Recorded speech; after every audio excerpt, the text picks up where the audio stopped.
함께 나눌 말씀의 제목은 두 사람이 한 사람보다 나으니라는 제목을 가지고 하나님 말씀 나누겠습니다. 혼자 한번 깊이 생각을 해보게 됩니다. 무슨 생각을 하냐면 오늘날의 한국 사회가 왜 이렇게 복잡할까 생각을 해보게 됩니다. 그리고 또 우리가 이 문제를 해결할 수 있는 근본적인 이유가 뭘까? 해결해야 되는 근본적인 원인, 그 원인이 뭘까 하는 생각을 해보게 됩니다. 어쩌면 굉장히 복잡한 문제일 것 같고 답이 안 나오는 문제일 것 같은데 신앙 안에서 한번 고민해 보면 아마 쉽게 그 문제를 찾아서 해결할 수 있을 것 같아요. 저는 그렇게 생각합니다. 한국 사회의 가장 큰 문제, 이 문제는 극심한 개인주의가 문제다라는 생각을 해보게 됩니다. 개인주의, 여러분 많이 들으셨을 거예요. 개인주의. 이 개인주의는 신앙에도 영향을 미칩니다. 그래서 공동체가 아니라 혼자도 하나님 안에서 신앙생활할 수 있다라고 하는 생각을 갖게 됩니다. 그러면 그 문제를 가지고 또 사회적인 문제도 같이 또 맞닥뜨리게 돼요. 신앙생활에서 올바른 신앙생활을 하지 못하면 사회의 여러 문제도 신앙 안에서 해결할 수 없게 됩니다. 그래서 오늘날 많은 개인주의적인 문제들로 하여금 참 어려운 일들을 많이 겪게 됩니다. 그도 그럴 것이 사회적 분위기가 그렇습니다. 교회도 그렇고 사회도 그렇고 개인적으로 해야 할 일들, 개인주의가 만연하는 그런 시대를 우리가 살아가고 있어요. 거기에다가 코로나까지 지냈습니다. 그러면서 더더욱 신앙도 믿음도 생활도 개인주의적인 마음이 가장 극심하게 되게 되죠. 코로나를 지나면서 아이들부터 어른에 이르기까지 너무나도 바쁜 시대를 보내고 있죠. 그래서 더더욱 이 개인주의의 마음이 더 깊어집니다. 또 교회가 교회 공동체가 정치에 깊이 관여하게 되고 그리고 여러 문제로 하여금 사회 지탄을 받게 되면서 교회 공동체의 필요성, 굳이 교회 안에 모여야 하는가, 서로 연대해야 되는가 하는 이런 생각들을 갖게 됩니다. 교회 안에 내분이 일어나고 내란의 여러 문제들을 겪게 되는데 그 속에서 혼자 신앙생활 하는 것이 낫겠다. 혼자 개인주의적인 마음으로 혼자 하는 것이 낫겠다라는 생각들이 더 굳혀지게 됩니다. 통계를 좀 보면 우리나라에 혼자 사는 인구, 전체 인구의 23%가 혼자 산대요. 엄청난 숫자입니다. 24%가 혼자 산대요. 다른 사람의 간섭이나 관심 이것보다는 개인 생활을 서로 하는 거죠. 혼자 살고 혼자 이 시대를 살아가는 겁니다. 이것이 큰 트렌드가 되었어요. 35년도에는 이 비율이 더 높아진대요. 약 40몇 %까지 그 비중이 더 커질 거라는 거예요. 공동체 생활보다 타인의 간섭이나 관심보다 자유로운 개인주의적인 생활 이게 우리 안에 어떤 트렌드로 자리 잡고 있는 겁니다. 홀로 예배드리고 그리고 개인적인 시간을 갖고 그리고 기부나 헌금도 아무 곳에나 하고 싶은데 하고 익명으로 하고 그러면서 스스로 만족하는 시대에 우리가 살아가고 있는 겁니다. 우리 교회도 마찬가지입니다. 개인주의적인 신앙생활이 점점점 더 깊어지고 있습니다. 굳이 모일 필요가 있는가? 공동체 안에 소그룹으로 함께할 필요가 있는가? 클럽, 구역, 그리고 사역팀 이런 활동들이 점점점 약해지고 있는 것이 사실입니다. 아마도 개인주의적인 신앙이 훨씬 더 만연해서 그런 일들이 그런 현상이 벌어지는 것 같아요. 말씀을 준비하면서 고민해 봤습니다. 혼자 하면 좋은 일이 뭘까? 혼자 해서 좋은 일. 제가 며칠간 고민을 열심히 했습니다. 혼자 해서 좋은 일이 뭘까? 결론은 혼자 해서는 좋은 일이 한 개도 없다는 거예요. 한 개도. 재밌지도 않고 기쁘지도 않고 행복하지도 않고 서로 연대하여 위로받을 수도 없고 사랑을 나눌 수도 없고 혼자 해서 재밌는 일이 한 개도 없습니다. 배찍장도 맞들면 낫다고 얇은 종이 그 가벼운 종이도 같이 들면 낫대요. 세상에 혼자해서 좋은 일은 거의 없는 것 같아요. 반대로 함께하면 좋은 일은 뭐가 있을까 생각해 보니까 너무나 많습니다. 세상의 모든 일이 함께하면 더 나은 것들이, 더 많은 것들이, 너무나 좋은 일들이 함께하면 너무나도 많다는 거예요. 오늘 말씀을 준비하면서 함께 나누고 싶은 한 가지를 소개하고 싶습니다. 그게 뭐냐면 과연 신앙생활이 뭔가 하는 거예요. 신앙생활이 도대체 무엇인가 하는 이야기를 같이 나누고 우리의 신앙생활을 조금 정비해 봤으면 좋겠어요. 이렇게 하다가는 결국에는 개인주의적인 생각과 마음으로 다 이렇게 약해지고 흩어지고 사라져버리게 됩니다. 오늘 전도서 4장에 있는 이야기는 그 이야기를 하고 있어요. 4장 9절을 다시 한번 읽어보면 그렇습니다. 두 사람이 한 사람보다 나음은 그들이 수고함으로 좋은 상을 얻을 것임이라. 혹시 그들이 넘어지면 하나가 그 동물을 붙들어 일으키려니와 홀로 있어 넘어지고 붙들어 일으킬 자가 없는 자에게는 화가 있으리라. 또 두 사람이 함께 누우면 따뜻하거니와 한 사람이면 어찌 따뜻하라. 한 사람이면 패하겠거니와 두 사람이면 맞설 수 있나니 새 겹줄은 쉽게 끊어지지 아니하느니라. 전도서에 있는 말씀을 통해서 우리 신앙의 생활을 한번 정비해 봤으면 좋겠어요. 유진 피터스라는 목사님이 계십니다. 목회자 중에 최고의 목회자라고 하시는 분이 유진 피터슨인데 그분의 책이 그 길을 걸으라 라는 책이 있습니다. 거기에 보면 그런 글을 적어 놓으셨어요. 우리의 신앙생활은 하나님께 개인적으로 나가는 독단성이 아니라 서로가 하나님 앞에 나아갈 수 있도록 도와주는 상호성에 있다 라고 설명을 해요. 이 말을 보고 제가 굉장히 많이 공감을 하게 되는데 신앙생활은 혼자 하는 것이 아닙니다. 함께 하는 겁니다.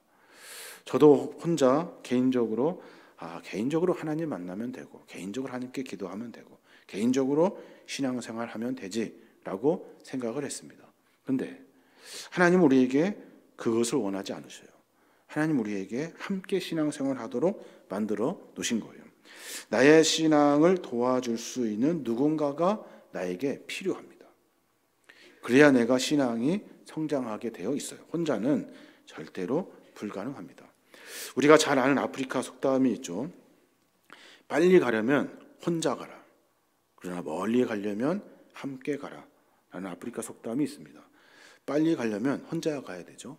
근데 멀리 가려면 함께 가야 됩니다. 신앙생활은 빨리 가는 겁니까? 아니죠.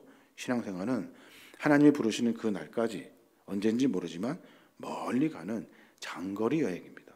그래서 혼자 가면 안 돼요. 함께 가야만 가능한 일입니다. 빨리보다 멀리 오래 가는 것이 중요합니다. 이게 신앙생활의 힘인 거예요. 고독사라는 말 여러분 들어보셨을 거예요. 혼자 있다가 외로워 죽는 병이 고독사죠. 고독사하는 일.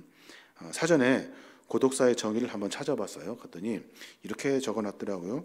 가족 또는 사회적 관계가 단절된 상태에서 사망한 후 연고자가 없거나 일정 기간 시신이 방치된 사망. 이것을 고독사라고 말합니다.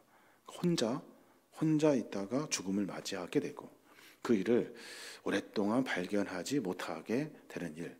이게 고독사래요. 해마다 고독사의 비율을 좀 찾아봤어요. 해마다 고독사의 비율 2023년도 보건복지부가 발표한 이야기인데 고독사의 실태조사를 보면 1년에 3,661명이 그 해 고독사로 죽었대요. 연령대를 보면 5, 60대 남자가 제일 많대요. 5, 60대 남자가 거기에 다 몰려 있는 겁니다. 전체 사망 원인 중에 고독사가 차지하는 비율은 1.04%. 그러니까 100명 중에 1명이 고독사로 죽는 거예요. 굉장히 큰 수치입니다. 엄청난 수치예요. 혼자 죽음을 맞이한다. 나 혼자 쓸쓸히 세상을 떠나면서 아는 사람도 없고 찾아오는 사람도 없고 결국에는 죽음이 부패할 때까지 남겨진 고독사. 사랑하는 여러분, 우리가 교회에서 여러분에게 문자도 보내드리고 연락도 하고 여러 일들을 하고 있습니다. 문자를 보내드리면 번거롭게 이런 거 보내신다 하시는 분도 계시고, 또 그냥 스팸처럼 그냥 넘겨 보내시는 분도 계시고, 제가 모르는 거 아니죠. 다 압니다. 우리 구역장님들, 지구장님들이 전화나 연락을 해도 번거로워 하시는 분들이 왕왕 있습니다. 근데 여러분, 그게 참 중요한 일입니다. 그렇게 하다가 점점점 멀어지지 않도록 여러분이 각별히 주의하셔야 돼요. 함께 신앙의 공동체를 만들어가는 겁니다. 절대 혼자 있으려고 하지 마십시오. 그것이 신앙생활 아닙니다. 옳고 바른 일 아닙니다. 그래서 전도서 4장 10절에 보면 그렇게 말해요. 혹시 그들이 넘어지면 하나가 그 동물을 붙들어 일으키려니와 홀로 있어 넘어지고 붙들어 일으킬 자가 없는 자에게는 화가 있으리라 그래요. 혼자 있지 마십시오. 여러분, 절대적으로 함께 해야 돼요. 그래서 오늘 설교 말씀의 제목이 두 사람이 한 사람보다 나으니 라는 제목을 정했어요. 서로 교회 식구들끼리 자주 연락하고 자주 만나고, 그리고 어려운 일이 있을 때 서로 도울 수 있는 공동체, 이게 신앙의 공동체입니다. 귀찮다고 혼자 흩어져서 문 잠그고 나만 주일에 잘 나오면 되지, 살짝 왔다가 살짝 돌아가는 것, 이거는 신앙생활이 아닙니다. 이거는 체면 차리는 것처럼 신앙생활이 절대 될 수가 없어요. 교회 내가 하나님 만나러 가지 사람 만나러 가나, 이거는 옳은 고백이 아닙니다. 교회는 사람을 통해서 하나님 만납니다. 하나님을 내가 독대하는 건 사실이지만 내가 하나님을 독대하는 일은 다른 사람들의 도움을 통해서 가능한 일입니다. 이것을 우리가 분명히 알아야 하는 거죠. 고은신이 있죠. 고은신. 그분의 시집 중에 만인보라는 시가 있어요. 그 시집이 있는데 거기에 보면 그런 글을 써 놓으셨어요. 사람은 사람 속에서만 사람이다. 참 많은 깨달음을 주게 됩니다. 사람은 사람 속에서만 사람이다. 오늘날 개인주의적인 트렌드하고는 전혀 다른 이야기죠. 사람은 사람 속에서만 사람이다. 세상에 혼자인 사람은 진정한 사람이 될 수 없다 하는 겁니다. 내가 왜 혼자야? 내 가족도 있고 내 식구도 있고 내 친구도 있고 다 있지. 여러분, 그것이 함께 있는 것 아닙니다. 신앙의 공동체 안에서 함께 있는 것, 이것이 중요한 거예요. 새로 오시는 분들 계십니다. 구역도 소개해주고 클럽도 소개해드립니다. 그리고 또 구역과 클럽 안에 있는 리더자들이 클럽 안에서 구역 안에서 활동할 수 있도록 안내를 드립니다. 그때 대부분의 사람들은 조금 이렇게 불편해 하십니다. 그냥 조용히 왔다가 조용히 가고 싶은 거죠. 또 반대로 그 클럽의 회장이나 구역장이나 어떤 그 책임을 맡은 사람들도 몇 번 이렇게 말씀을 드리다가 불편해하면 포기하는 경우가 많이 있습니다. 그리고 특별히 항종직들, 목사, 장로, 안수집사, 권사들이 있습니다. 집사님도 마찬가지. 여러 일들 직분 맡아 생활하고 있는 신앙인들. 우리가 해야 할 일 궁극적인 이유가 뭐예요? 우리가 신앙생활하는 궁극적인 목적이 뭐예요? 나 혼자 개인적인 신앙생활하는 것이 아닙니다.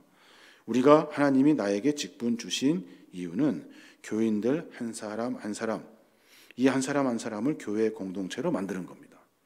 그래서 우리 안에서는 직분을 맡은 사람들은 서로 함께 연대할 수 있도록 내 자신을 헌신할 수 있는 마음, 이게 우리 안에 있어야 하는 겁니다. 그래야 교회 공동체를 이루어갈 수 있습니다. 항종직이고 그리고 교회를 좀 오래 다니고 많이 안다고 하여서 뭔가 분열시키고 다른 일들 속에서 흩어지게 하는 것, 이것은 하나님의 마음이 아닙니다. 분명히 기억하셔야 돼요. 어떤 분이 저한테 그런 말씀을 하신 적이 있어요. 목사님, 그분은 도무지 마음을 열지 않습니다. 얼마나 차가운 사람인 줄 압니까? 가까이 가면 그냥 냉기가 느껴집니다. 이런 분도 계셨습니다. 냉기가 느껴질 수 있죠. 차가운 사람 있을 수 있다고 생각합니다. 근데 어느 날 방송을 보는데 인터뷰에 그런 내용이 있어요. 제가 이렇게 축약해서 말씀을 드리면, A라는 사람이 B라는 사람에 대해서 이야기하는데, B라는 사람이 유난히 차갑고 그리고 사람들과 가까이 하기 어려운 스타일이래요. 근데 A라는 사람과 B라는 사람이 너무나 가까운 거예요. 다른 사람들은 다 B라는 사람이 차갑고 그리고 이런다고 얘기하는데 유난히 A라는 사람이 가까이 지냅니다. 그래서 인터뷰 기자가 물어요. 아니 어떻게 당신은 그 사람하고 친하게 지낼 수 있나요? 모두가 다 차갑다고 하는데 모두가 다 어려운 스타일이라고 말하는데 근데 그 A라는 사람이 그렇게 말한 것이 기억이 납니다. 기자님, 남들 보기에 남들 눈에는 그 사람이 차가운 사람으로 보였지만 제 눈에는 추운 사람으로 보였습니다. 저는 그 말을 잊을 수가 없어요. 다른 사람들은 다 가까이 할 수 없을 만큼 차가운 사람입니다 라고 말하는데 그 사람은 아닙니다. 그 사람은 추운 사람입니다 라고 말하더라는 거예요. 세상에 차가운 사람이 어디 있습니까? 추운 사람이 있지 차가운 사람은 없습니다. 사람에게 상처받고 어릴 적부터 대인관계가 서툴고 이런저런 이유로 마음 다치고 살아가기가 추운 사람이 있지만 원래부터 차가운 사람은 없습니다. 교회 안에서도 마찬가지입니다. 클럽이든 구역이든 누구든 추운 사람은 있어도 차가운 사람은 없습니다. 교회가 해야 할 일이 뭡니까? 추운 사람을 따뜻하게 맞아주고 손을 잡아주고 온기로 녹여주고 그 다친 마음을 활짝 열어주는 것, 이게 교회가 해야 할 일입니다. 특히 직분자들, 우리가 항종직으로 그리고 직분 맡은 자들로 살아갈 때마다 신앙생활에 함께 할 수 있도록 헌신하고 수고하는 것, 이게 하나님 우리에게 주신 명령이에요. 자꾸 개인주의적인 생각과 마음이 교회 안에 들어오게 되고 그러면서 교회 안에 혼자 신앙생활하는 것이 많아지기 시작합니다. 그러면서 세상에 자꾸 여러 일들을 혼자 해결하다 보니까 어려움을 겪게 되고 그 어려움이 결국에는 믿음과 신앙을 후퇴하게 하는 그런 일들도 벌어지게 되는 겁니다. 세상의 종말이 가까우면 가까울수록 마귀는 성도로 하여금 자꾸 혼자 있게 만듭니다. 혼자 있게. 여러분 분명히 기억하셔야 돼요. 자꾸 흩어지게 만듭니다. 혼자 해도 돼. 혼자 예배드리고 되고 얼마나 많아. 설교도 많고 예배도 많고 거기에 가끔 시간 날 때 심심할 때 드리고 싶을 때 그때 하면 돼. 코로나 지나면서 그 생각과 마음이 깊이 자리를 잡습니다. 뭐하러 복잡하게 교회에 가서 서로 얽히고 설켜가지고 복잡하게 살아가는가? 혼자 하면 되지 라는 생각이 깊이 자리 잡습니다. 이 생각을 누가 준 겁니까? 마귀가 준 거예요. 왜 그렇습니까? 마귀는 성도가 사이좋게 지내는 것을 싫어합니다. 사이좋게 지내는 것을. 같이 사이좋게 지내면 큰 힘을 발휘하기 때문에. 그래서 마귀는 불편합니다. 교회에서 서로 다 갈라지고 찢어지고 실망하고 낙심하고 그러면서 신앙과 믿음이 후퇴하게 되고 교회를 떠나게 되고 혼자 해도 된다고 착각하며 살아갑니다. 세상의 어느 교회도 더 이상 가고 싶지 않게 만들어 놓습니다. 이게 마귀의 전략이라는 거예요. 특히 교제와 사랑과 연대와 합심의 힘을 이해하지 못한 홀로 서기로 신앙생활을 하려고 하는 사람들, 하나님은 그 사람들을 원하지 않으세요. 그렇게 하는 것, 마귀가 그 일을 원합니다. 여러 일들 속에 혼자 신앙생활을 하도록 만들어요. 교회를 비판하는 일들도 잘못된 일들을 속에서 그것이 여러 일들로 크게 확대해서 굳이 내가 그 공동체 안에서 복잡하게 생활할 필요가 있을까라는 생각을 깊이 자리 잡게 합니다. 얼핏 보면 맞는 말 같아요. 가만히 보면 모임을 굳이 할 필요가 있을까라는 생각도 해보게 됩니다. 그런데 하나님이 원하시는 것이 아니라는 것을 분명히 알 수가 있어요. 내가 사람 만나러 왔지 내가 하나님 만나러 왔지 내가 사람 만나러 왔는가? 내가 얼마나 바쁜데 할 일도 많은데 그러면서 계속 혼자 각계의 전투로 살아가려고 합니다. 모여서 예배하는 은혜도의 공급도 못 받고 그리고 혼자 말씀을 보고 기도할 수 있다고 착각하여서 기도의 동역자도 없습니다. 결국에는 신앙에서 벗어나게 되고 말아요. 신앙인은 신앙인입니다. 예수를 믿긴 믿습니다. 그러나 빛과 소금으로 산다고 말하지만 빛을 낼 수가 없습니다. 왜냐하면 심지가 점점점 꺼버리기 때문에 꺼져버립니다. 그 심지 혼자 절대 살릴 수 없습니다. 옆에서 그 심지를 붙들어줘야 돼요. 그래야 그 심지가 살아납니다. 소금은 소금입니다. 신앙인이고 믿음을 가지니까 세상에 소금으로 산다고 말합니다. 그러나 그 소금, 작은 양 가지고는 소금은 맛을 낼 수가 없습니다. 그 소금을 필요가 없기에 사람들에게 밟히는 소금이 돼버리고 말아요. 이런 흩어놓는 전략으로 교회를 무력화시키는 마귀의 전략은 말세로 가면 갈수록 더 강해지게 되어 있습니다. 그것을 미리 안 성경은 우리에게 분명히 그렇게 말해요. 히브리서 10장 25절에 보면 그렇게 말합니다. 서로 격려하여 사랑과 선한 일을 위해 힘쓰도록 하십시오. 어떤 사람들의 습관과 같이 모이기를 중단하지 말고 서로 격려하여 주님이 오실 날이 가까울수록 더욱 모이는 일에 힘씁시다 그래요. 열심히 모이자 하는 겁니다. 종말이 가까울수록 모이기를 싫어하는 성도들이 많아지게 된다는 거예요. 그때일수록 더 강하게 권면해서 모이기를 힘쓰라 라고 선포하고 있는 겁니다. 그것만이 영적 고독사를 당하지 않도록, 교회가 흩어지지 않도록, 성도가 바른 신앙생활을 할 수 있도록 하는 방법이라는 겁니다. 여기서 모이기를 중단하지 말고, 개역성경에는 모이기를 폐하지 말고 라고 되어 있는데 원어에 보면 그렇게 뜻이 기록되어져 있어요. 모임을 버리지 마라, 모임을 포기하지 마라, 모임을 떠나지 마라. 성경은 절대로 모이는 것을 버리지도 포기하지도 떠나지도 말라고 선포하고 있어요. 클럽으로 모이고 소그룹으로 모이고 사역팀으로 모입니다. 모일 때 포기하지 마라, 모임을 버리지 마라, 모임을 떠나지 마라. 그것을 성경은 우리에게 분명하게 말씀하고 있어요. 다시 한번 전도서 4장 9절부터 다시 읽어보면 왜 우리가 함께 신앙생활해야 되는지를 설명해 주고 있어요. 두 사람이 한 사람보다 나음은 그들이 수고함으로 좋은 상을 얻을 것임이라 그래요. 두 사람이 한 사람보다 낫대요. 두 사람이 열심히 수고함으로 하나님이 좋은 상을 주기 때문에 그렇대요. 혹시 그들이 넘어지면 하나가 그 동물을 붙들어 일으키려니와 넘어지면 옆 사람이 일으켜 준대요. 홀로 있어 넘어지고 붙들어 일으킬 자가 없는 자에게는 화가 있으리라 그래요. 혼자 있다가 넘어졌어요. 일으킬 자가 없어요. 그러면 결국에는 일어나지 못하고 화를 당하게 된다는 거예요. 두 사람이 함께 누우면 따뜻하대요. 한 사람이 어찌 따뜻할 수 있겠냐. 한 사람이면 패한다는 거예요. 이 시대에 패할 수밖에 없다는 거예요. 그러나 두 사람이 맞서면 이길 수 있고, 그래서 세 겹줄은 쉽게 끊어지지 않는다라고 선포하고 있는 겁니다. 개헌교회일수록 조용히 왔다 조용히 가시는 분들이 많습니다. 다른 사람 만나지도 않고 그냥 함께 신앙생활 하지도 않고 예배만 드리고 갑니다. 물론 이유가 있겠죠. 바쁘고 분주한 일들 있는 줄 압니다. 그러나 그건 올바른 신앙생활 하는 것이 아닙니다.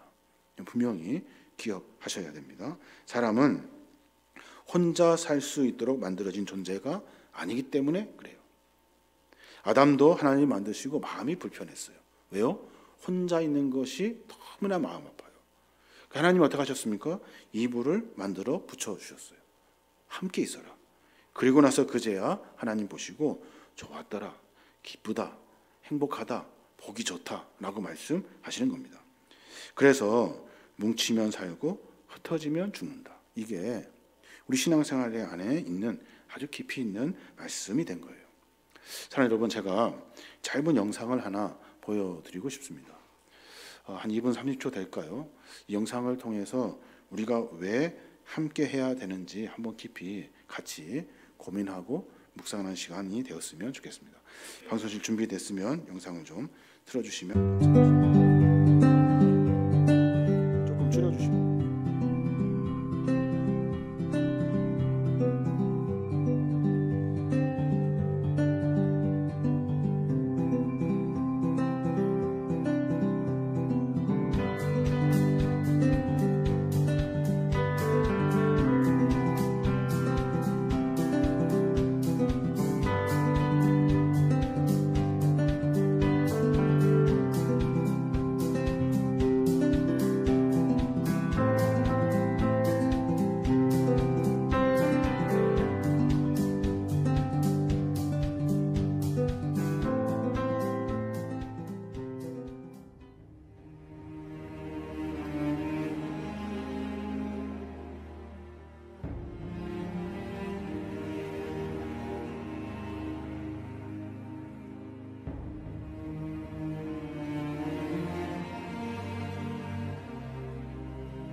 그 캘리포니아 공원에 가면 레드우드라는 나무가 있대요. 그 나무는 100m까지 자란대요. 보셔서 알겠습니다만은, 근데 뿌리는 채 3m가 되지 않는데요.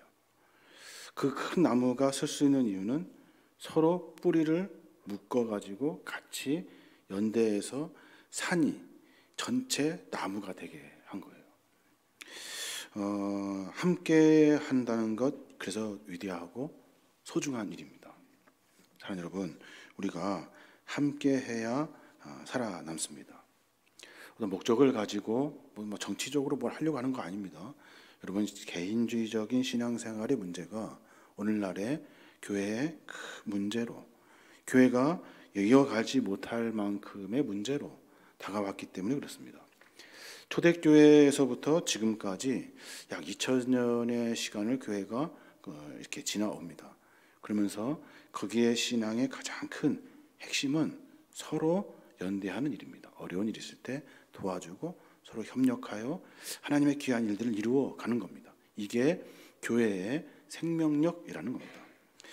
우리가 1000년, 2000년을 흘러온 교회의 역사를 봐도 우리가 서로 함께 개인적인 신앙생활이 아니라 함께 연대하여 신앙생활하는 것, 이것이 훨씬 더 중요합니다. 사랑하는 여러분, 우리에게는 신앙생활을 함께할 교회의 식구들이 필요합니다. 함께 연대하여 레드우드 나무같이 서로 손을 잡고 함께 자라야 하는 거예요. 절대로 혼자 자랄 수 없습니다. 그래야 1000년이 넘는 세월도 이겨낼 수 있는 겁니다. 교회 안에 서로 연대를 방해하는 일들, 서로 함께 하지 못하도록 하는 일들이 우리 안에 일어나서는 안 됩니다. 흩어지면 우리는 믿음과 신앙을 지켜낼 수 없기 때문에 그래요. 오늘 한 주간 삶을 살아내면서 그런 고민을 해봤으면 좋겠습니다. 전에는 조금 나 중심으로 생각했던 신앙생활의 이 습관을 좀 고쳐보시면 좋겠어요. 교회 성도들과 함께 할 수 있도록 내 마음을 열어놓고 또 연대하여 하나님 나라를 같이 만들어가는 겁니다. 물론 그 안에 여러 어려운 일들, 상처받는 일도 있겠죠. 그것보다 훨씬 더 큰 이득이 그리고 보람이 우리 안에 있을 거예요. 하나님은 그것을 우리에게 원하시고 있는 겁니다. 여러 클럽들이 계속해서 지금 모여지고 있습니다. 오늘도 클럽 회장님들 함께 모이게 되는데 그 속에서 우리가 함께 연대하여 하나님 나라의 공동체를 서로 함께 만들어가야 될 줄 믿습니다. 자, 여러분, 그런 고백으로 말미암아 신앙의 깊은 교제의 맛을 우리 서로 누릴 수 있는 복된 믿음의 종들 되시길 주님의 이름으로 축원합니다. 아멘. 여기에 모인 우리 주의